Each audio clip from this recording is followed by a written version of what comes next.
Hi everybody, it's Anne Montgomery here from The Mindful Rider. So I thought I'd just call in today and give you a little update about my new venture, which is the sound system of training. And so I'm really excited about this. It's been something that I've been thinking about for a long time. Riders would often say to me, "Oh, Anne, I wish I had you in my ear the whole time or in my head the whole time when I'm riding alone." Or they'll also say to me, "I just don't know what to do when I get in the arena." And I actually can relate to that because I do yoga and I go to yoga lessons once a week. But when I go to do my yoga on my own, I really don't know what to do, and I feel a little bit lost with how to do it, how to structure my yoga practice, what I should be doing. And so I listened to a YouTube video with Adrian, and I do yoga every day with her guiding me, but I still find it really hard, even though I've been doing it a number of years, to just have the structure to do it myself. So I understand when people are saying that they find it really difficult. So that's one of the reasons why I started doing this. And then this COVID-19 kicked off, and suddenly I found myself with time on my hands, and I thought, well, now's the time to do it because people actually really need it now. So what is it all about, and how is it all going to work? Well, it's a recording of me actually riding. So I get onto Heidi and I stand at K, facing down towards C, and I talk you through a different pattern. And so we will go through a pattern that you will be sent beforehand, so you know how to lay out your arena.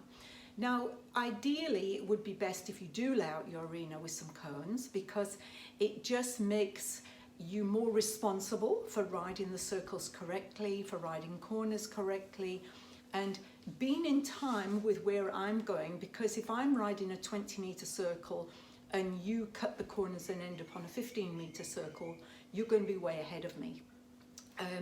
Of course, each horse is different, and so there will be a different length in stride from your horse to my horse, and arena surfaces also make a difference. And so there is going to be a little bit of leeway of us not being completely together. And that's okay. You can just cut a corner or, make it up in a different way. Riders have managed to do that of practice on these lessons to see how they're going to work for me, and they said it was actually fine. They could catch up, or they could slow down a little bit to let me catch up with them. So that's all good. Now, what you're going to do is you're going to hear me, you're going to download this recording that will be sent to you, and you will listen to the recording, and ideally it would be great if you could listen to it beforehand, maybe when you're driving to work or while you're doing something. Just have it on in your ear so you have an idea of how it is going to work and what is going to come up. That would be great. But when you think about it, if you come to me for a lesson or to any coach for a lesson, you don't know what you're going to do in that lesson. You have to go with what the coach is telling you. And that's exactly what's going to happen with a recorded lesson. You don't know what's going to happen. You'll just hear what I'm saying and you will follow what I'm saying to you. So most of the time, and occasionally I will admit that I don't, but most of the time I do say to you, and E, we're going to do a 20-meter circle, or, so you're well warned beforehand of what you're going to do.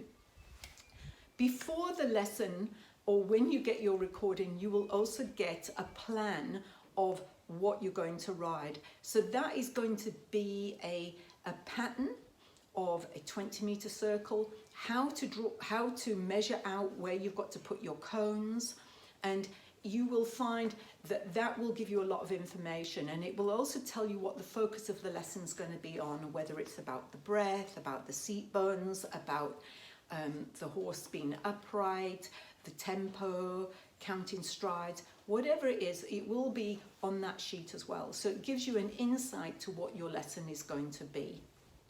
Each week, the things will get a little bit more difficult. So in the first month, you'll be riding 20-metre circles. And then in the second month, we'll start doing half 15-metre circles and returning to the track and building in 15-metre circles. So all the time you're progressing with your horse's training. It's a structured plan that over the months things improve. So the thing is, when you get on your horse, the first thing I would like you to be aware of is the safety.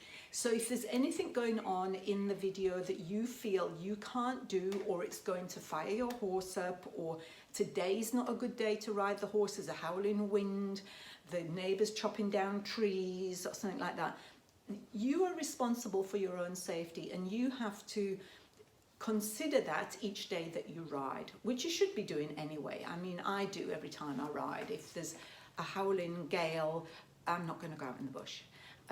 If it's a lovely day and it's quiet, I'll go out in the bush. And if it's a howling gale, I may not even ride that day. So, you know, just consider that when you're being asked to do things on it as well. If I say to you, put your hands on your waist to feel your bear out, you know, don't just drop your reins if your horse isn't safe. If your horse is safe, you might be able to do that. Practice it then off horse. So that is the crux of it. You have to really be responsible for your own safety and welfare in these lessons. Now, there's a few things you're going to need. You'll need some cones, and you can buy really cheap cones at Kmart or at Big W. I have more heavy duty ones that I've bought, and they're more resilient to the sun. The ones from Kmart do disintegrate in the sun. And the other thing is, if you don't want to buy those, you could use just Coca-Cola bottles with a bit of sand in to weight them, and that would work just as well. You need your phone and your download on your phone. You'll need earplugs, and your earplugs preferably not sound cancelling, because you want to be able to hear your horse's rhythm. So you want to be able to listen to the footfalls.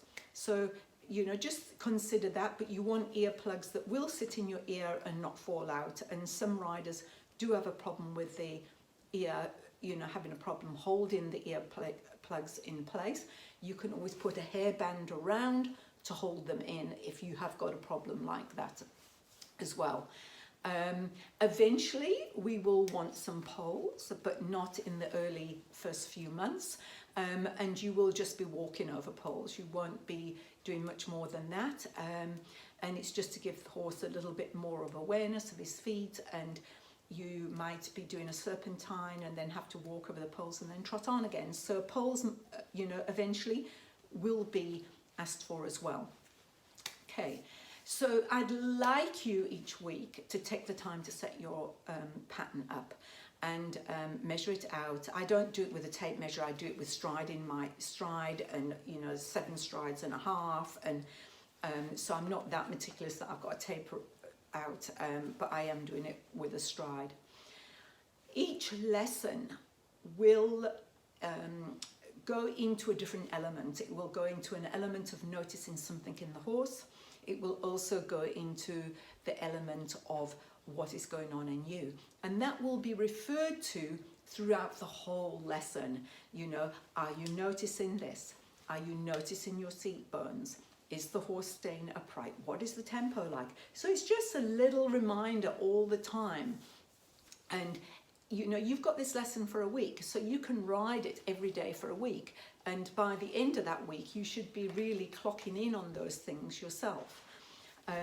The other thing is, with having it for the week, you might experiment one day with doing a bit of an alteration in the pattern, and that's absolutely fine. It's really great to do that.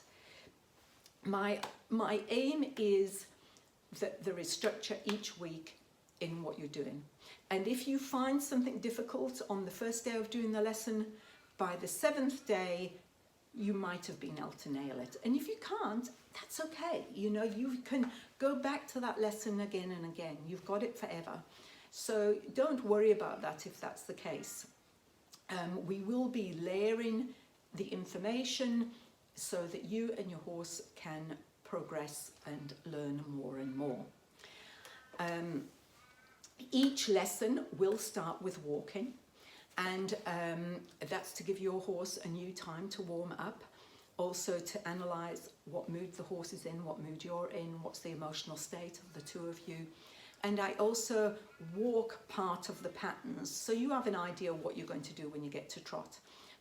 It just gives you an idea where you're turning off, what you've got to do. It's in a slower pace, so there's more detail and there's more time for me to explain things to you. My requests of you is that you listen to your horse. And by that, I mean, if the horse is lethargic that day, it might not be that he's just being lazy. Maybe he's having an off day. Maybe he's aching from the work the day before, that it's different and his muscles are a little bit sore. We've felt that in ourselves. Just consider that your horse may also feel like that, and tomorrow's another day. And the other thing is, be aware that maybe your horse physically finds that difficult. And so give it a few days for the horse to be able to do that. For instance, I do stuff all the time to get stronger, and at the moment a couple of us are doing push-ups, and I find that so difficult, and my shoulders and my arms are aching every single day from doing that. But I keep doing it because it's good for me. So just be aware that if the horse is a little bit off one day, tomorrow's another day, and that's okay. There's one other request that I really would like to speak to you about, is that I'm really aware that people can share these lessons, and I have put in, and a colleague of mine, Sarah Williams, has put in a lot of effort to put this together, and it's taken us time and energy and brainstorming to really get this organised. And it is a really cost-effective way of having a lesson. I mean, it's $10 a lesson, and you're getting a lot for your $10. There's going to be the Facebook page where you can come in and make comments and say what you found easy and what you found difficult, and there will be backup in that. There will be a once a week Facebook Live where you can ask questions, and I will answer the questions of where you found things a little bit tricky and you maybe need a little bit more help. But I do understand that some people are going to share this lesson. They're going to give it to other people, and I would really like to ask you not to do that. Just encourage the people to join. It's $40 a month. It's not like it's thousands of dollars. It's really very reasonable.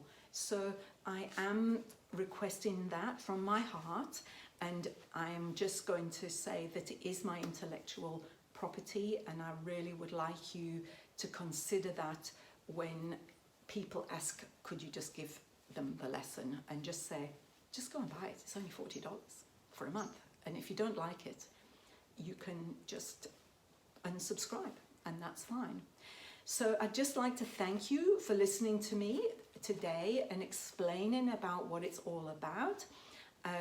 I look forward to meeting you all and seeing you on Facebook and chatting to you on the Facebook Live. And I'm really excited about this great group that we are pulling together, the Mindful Rider Tribe. Thanks so much for listening. Bye.